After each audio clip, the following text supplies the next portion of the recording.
In this section, we talk about chemical reactions and what actually takes place whenever a chemical reaction takes place. Chemical reactions happen all the time, inside your body and also outside of your body.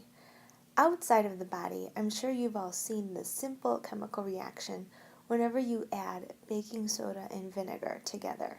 If you haven't tried it, I suggest you do. It's a perfect example of a chemical reaction in place. Inside our bodies, chemical reactions are constantly occurring. As you're listening to this, chemical reactions are occurring inside of you as we speak. For example, digesting your food.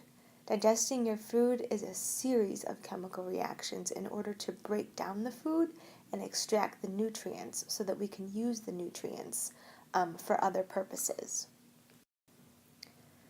So let's take a look at the basic backbone for every single chemical reaction.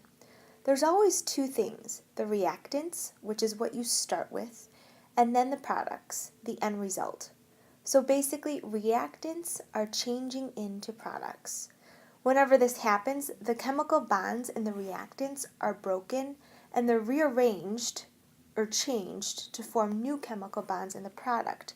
So what you start with is no longer in existence. You end up with something completely different. Now, every single chemical reaction has their own unique reaction time.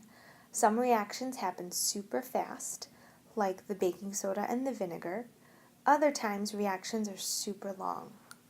So, in terms of the super long reactions, and we want to speed it up, we can add what's known as a catalyst to speed up the reaction so that it happens at a much faster rate. So in order to do that, catalysts lower what's known as the activation energy. The activation energy is basically the energy needed to jumpstart the chemical reaction. That's the energy needed to break and make the new chemical bonds. Reactions always happen faster if there's less activation energy. Again, reactions always happen faster when there is less activation energy. So the catalysts lower the activation energy in order for the reaction to speed up.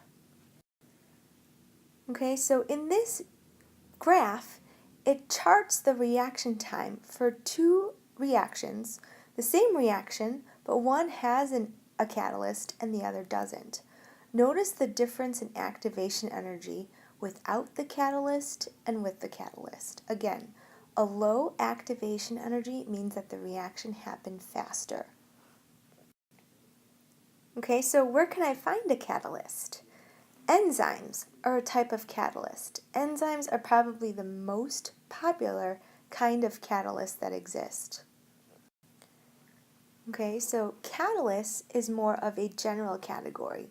For example, color. Enzymes are way more specific, like red or blue or green, okay, all forms of colors.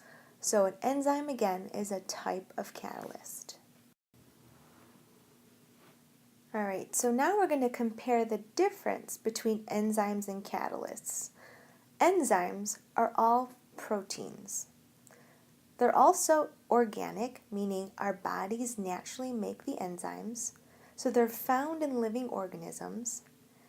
Whenever we name an enzyme, the last three letters are always the same. They end in ASE, and they're really specific. They basically have one job, and they're going to do that one job. Catalysts, on the other hand, are not all proteins.